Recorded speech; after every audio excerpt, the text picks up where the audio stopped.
Alright, so this is part 8 of the 24-inch bike rebuild. The first video, what we did was we put the front brake on along with the other cables. I did the same thing for the back brake. Show it here. Just going to get it spun up. Probably do a better job of spinning that up. You see the brakes moving there.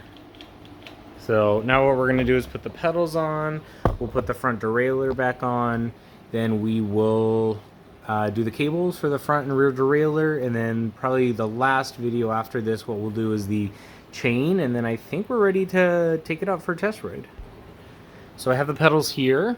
Depending on the pedal, I'm going to try and get it up as close as I can. You can see there's a letter printed here. This one says R. This is for the right side. The other side has an L for left. You always want to put grease on the threads. It's going to make it a lot easier if you ever need to change them, if one of them breaks or you want to upgrade. So I'm going to put it in here, and I'm going to spin this one clockwise. If you remember from the other video, when you go clockwise on this side, it's because it's going to tighten it into the crank arm here, and the opposite's true on the other side. We'll go counterclockwise. This is by design, just so that the pedal is tightening itself as you're riding. So I'm going to hook it on here with the pedal wrench. I'm going to tighten it. Hand tight's pretty good. Spinning here, and the crank looks good, so we'll do the same thing on the other side. Alright, so we got both pedals on. One of the videos I had recorded probably 2 or 3 days ago was on rebuilding the actual crank here. I messed up and I had some copyrighted material on there from TikTok. It was inadvertently. Either way, I want to show how smooth the crank is. It's moving nice and smoothly. I had taken it apart just like all the other bearings with cones and everything. It's the same exact concept. It's just we take it off, we clean it, we re-grease it, and then you want to get it to where there's no play and it's moving smoothly. So that's what we did there. Apologize, don't have the video because I had to delete it. But now that everything's back together, what we'll be able to do is put the front derailleur back on. That's going to go in here.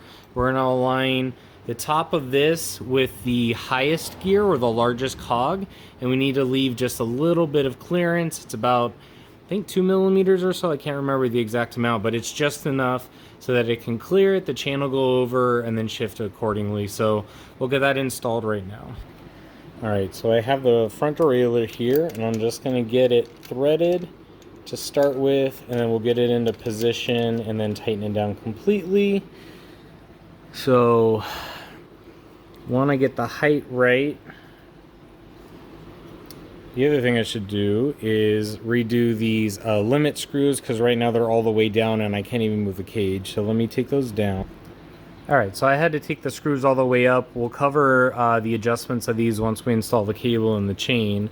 But essentially we want it to clear and not clear too much over the cog. Again, if you don't get it just right, what's going to happen is you're going to have shifting issues. In this particular case, I have to bring it up just a little bit because of this guard. This guard will actually keep the chain from coming all the way off, so we want to make sure that we give it some clearance. You can see some of the scrapes on here.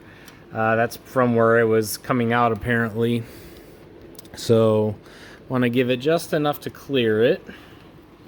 So again, some fine-tuning adjustments here.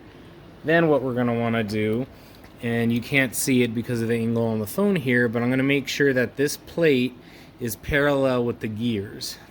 Looks good so far. So what I'm going to do is I'm going to tighten it down. Oop, try not to drop the camera. So we'll get this tightened down. Then what we'll do is we will thread the cable through the housing onto here, and then we'll start our adjustments once we put the chain on. Alright, so I got the cable threaded through all the cable housing. I have it here down from the bottom.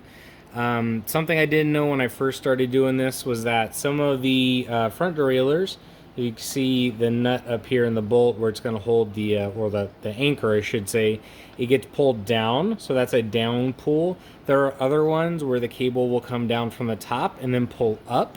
So if you ever have to replace your derailleur, you need to know exactly what kind you're getting. Try to get the exact same replacement if possible.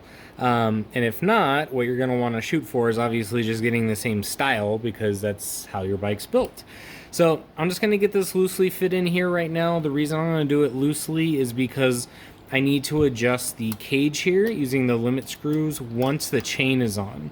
So it's kind of a recursive type of operation. We have to put the chain on, we'll adjust the front cage, which means we have to have tension and use the back derailleur. We necessarily can't get that all set up till the front's done, so it's kind of a back and forth a little bit. You can get it pretty close the first time or two, but I'm just gonna get this anchored in just slightly. And then what I'm going to do is I'm going to stretch the cable by running through the actual shifter here. So I'm going to shift it. It's got a bunch of tension. Gotta break it in a little.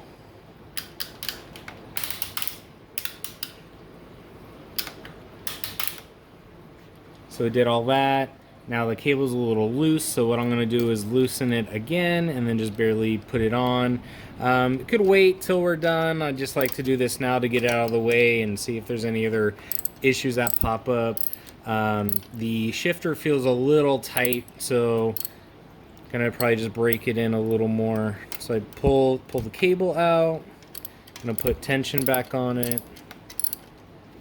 It's also a little awkward from this angle on the other side.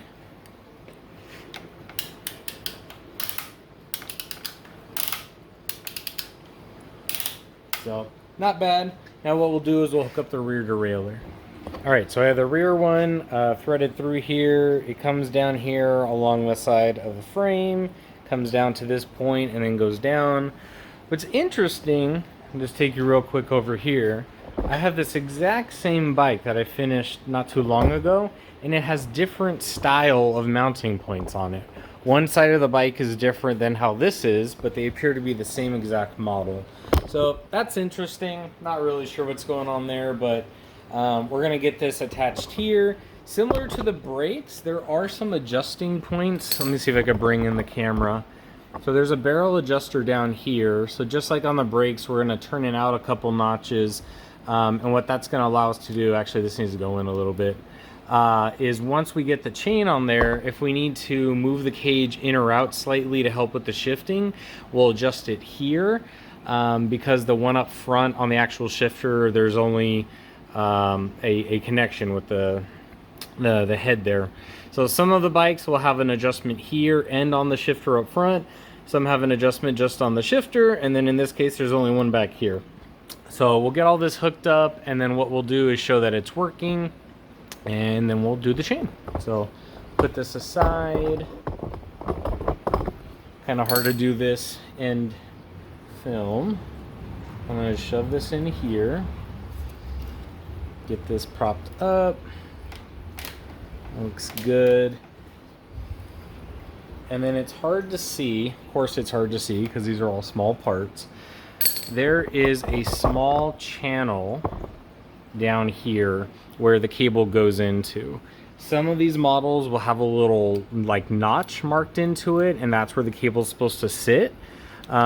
If you're unsure, you could just look and see how it was previously. You could look it up online, but most of them do have a little channel that's right there where the cable is supposed to sit and sit taut. So what I'm going to do is I'm going to shift it through and stretch the cable. Kind of hard to see probably from this angle, so let me reposition it.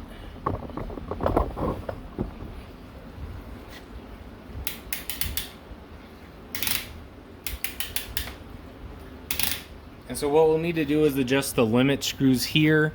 Without the chain on, or excuse me, without the cable on, the cage should sit all the way here so that the chain's sitting in first gear. I can tell you right now that the way these jockey wheels are positioned, it's already going to be in the second highest gear. So while we're here, what I can do is show you what the limit screws do. So this is the high limit screw, this is the low limit screw. They're typically marked with an H and an L. And if I turn this back out, you'll be able to see, it's kind of hard, I know it's hard to see here, but now the cage has moved over and the jockey wheels are lining up with the highest gear. The other limiting screw, the low, that keeps it from hitting, over here in this case, hitting the spokes. but then more importantly, keeping the chain from going behind here, getting stuck, messing up the spokes and all that. So what we can do while we're down here is just give it a few turns. What I want to do is get it to where it's not going to go over, but still enough so that it shifts. Just turn it in a little more. And again, we're eyeballing it here so that we can fully do it once we put the chain on. So that looks good to me. What we're gonna do now is start the next video where we put the chain on, and then I think that's it.